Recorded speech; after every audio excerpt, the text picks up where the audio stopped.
السلام علیکم ورحمۃ اللہ وبرکاتہ۔ میرا نام ہے اقراء افضل اور یہ میرا غوث اعظم قرآن اکیڈمی کے نام سے یوٹیوب چینل ہے۔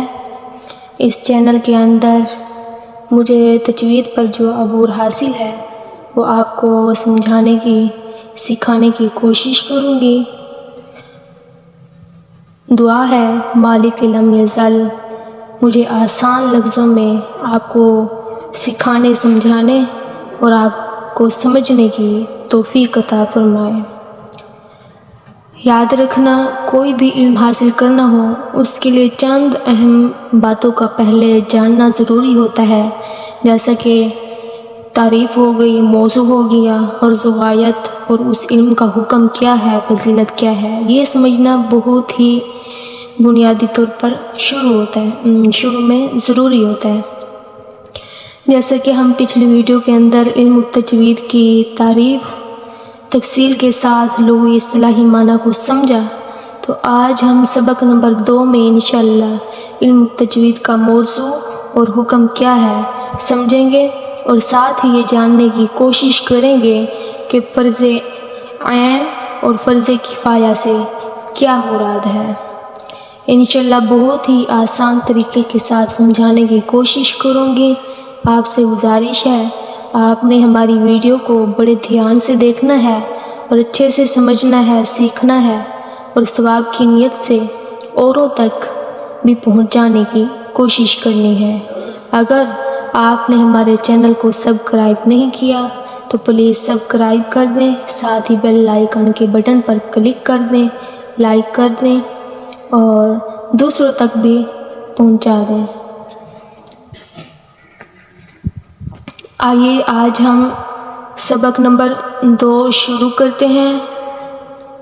سب سے پہلے تو ہم جانیں گے موضوع کسے کہتے ہیں۔ موضوع ہر اس چیز کو کہتے ہیں جس کے متعلق کسی علم میں بحث کی جائے۔ اور علم التجوید کا موضوع کیا ہے؟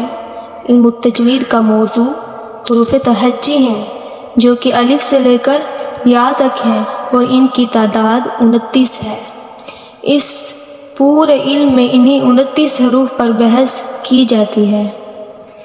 اور دوسری بات آپ یاد رکھنا کہ حروف تہجی جو الف سے لے کر یا تک 29 حروف ہیں، ان حروف کو حروف مفردات بھی کہا جاتا ہے اور حروف ہجا بھی کہا جاتا ہے۔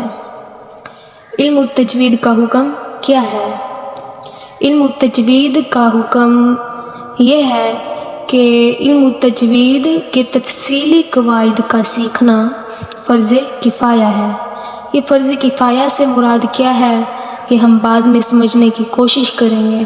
فی الحال اتنا یاد رکھیں کہ علم التجوید کے تفصیلی قواعد کا سیکھنا فرض کفایہ ہے، جبکہ اتنا سیکھ لینا کہ قرآن پاک علم التجوید کے قواعد کے مطابق، یعنی علم التجوید کے جو اصول ہیں، قوانین ہیں، ضوابط ہیں، ان کے مطابق پڑھنا آ جائے، اتنا علم یہ حاصل کر لینا، سیکھ لینا ہر مسلمان مرد اور عورت پر فرض عین ہے۔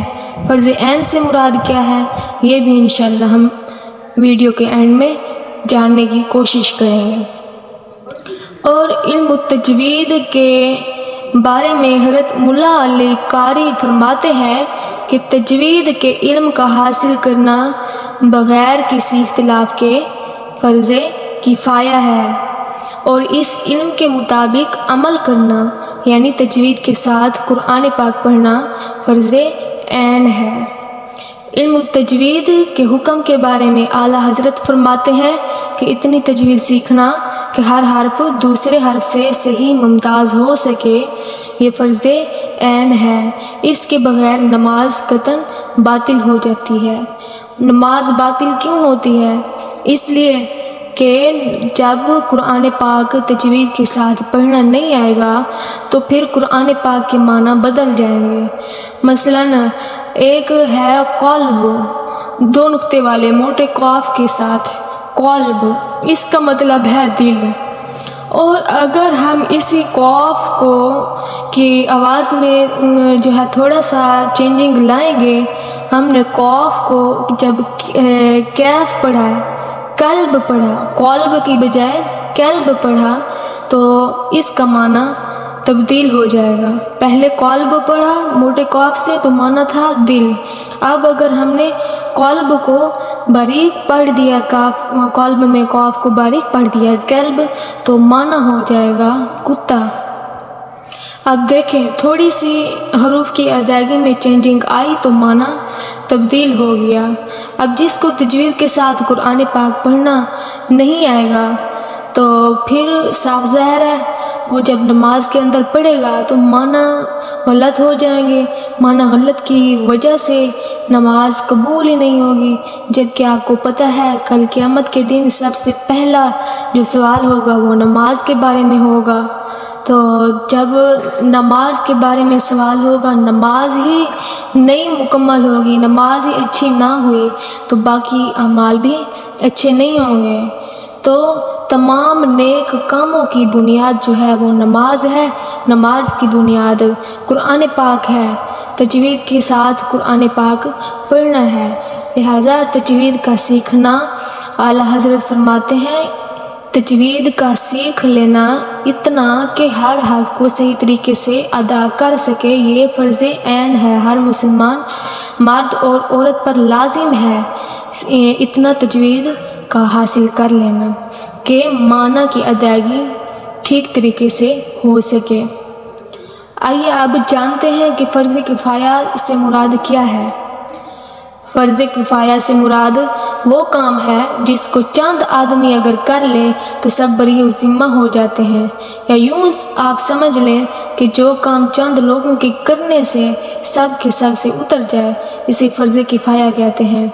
अब ऐसे ही इल्म तजवीद का मुकम्मल जो इल्म है वो सारे का सारा इल्म हासिल करना चंद लोगों पर लाजिम है। अगर चंद लोग हासिल कर लेते हैं तो पूरे सारे जो हैं वो बरी ज़िम्मा हो जाते हैं। मसलन एक बस्ती है, उस बस्ती के अंदर कोई एक भी इल्म तजवीद का मुकम्मल इल्म हासिल कर लेता है तो सारे बस्ती वाले जो हैं उनके सर से ये फ़र्ज़ जो है उतर जाएगा, सब बरी ज़िम्मा हो जाएंगे। अगर एक भी नहीं सीखता तो सारे के सारे गुनहगार होंगे।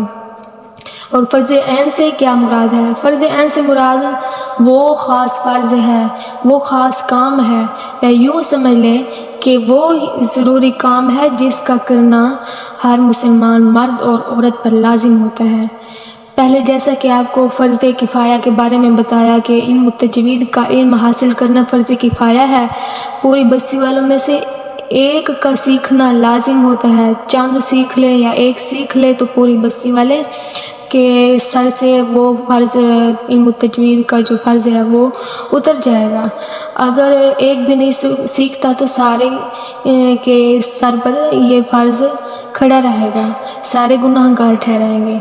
और अब ये जो है इल्म तजवीद के पूरा इल्म हासिल करना तो चंद पर या एक पर लाजिम है, लेकिन इल्म तजवीद के असूल व क़वाइद के मुताबिक कुरान पाक सही तरह से पढ़ना कि हर हर्फ की दुरुस्त तरीके से अदायगी हो सके, ये इतना इल्म हासिल करना फ़र्ज़ ऐन है। यानी हर मुसलमान मर्द औरत पर लाजिम है कि उसे इतना पता होना चाहिए कि हरूफ की अदायगी किस तरह से करनी है, किस तरह से कुरान पाक को सही तरीके से अदा करना है। तो ये था आज का हमारा सबक, जिसके अंदर हमने इल्म तजवीद का मौजू क्या है और इल्म तजवीद का हुक्म क्या है ये जाना, और साथ ही फ़र्ज़ ऐन और फ़र्ज़ किफ़ाया के बारे में समझने की कोशिश की है हमने। उम्मीद है आपको सबक समझ आया होगा। अगर अभी तक आपने हमारे चैनल को सब्सक्राइब नहीं किया तो सब्सक्राइब कर दें, साथ ही बेल आइकन के बटन पर क्लिक कर दें ताकि आने वाली हर वीडियोस की नोटिफिकेशन टाइम पर आपको मिल सके। और इस वीडियो को लाइक कर दें, और इस सबक के बारे में आपकी जो भी रहनुमाई हो नीचे कमेंट बॉक्स में आप उसका ज़रूर इजहार कर दें, और इस चैनल को ज़्यादा से ज़्यादा दूसरों तक आगे पहुंचाने की कोशिश करें। इंशाअल्लाह अगली वीडियो में हम तजवीद का मकसद क्या है, तजवीद की फजीलत क्या है, یہ ہم جاننے کی کوشش کریں گے۔ دعا ہے کہ مالک لم یزل مجھے اور آپ کو صحیح تلفظ کے ساتھ قرآن پاک پڑھنے، سمجھنے اور اس پر عمل کرنے کی توفیق عطا فرمائے۔ آمین ثم آمین۔ السلام علیکم ورحمۃ اللہ وبرکاتہ۔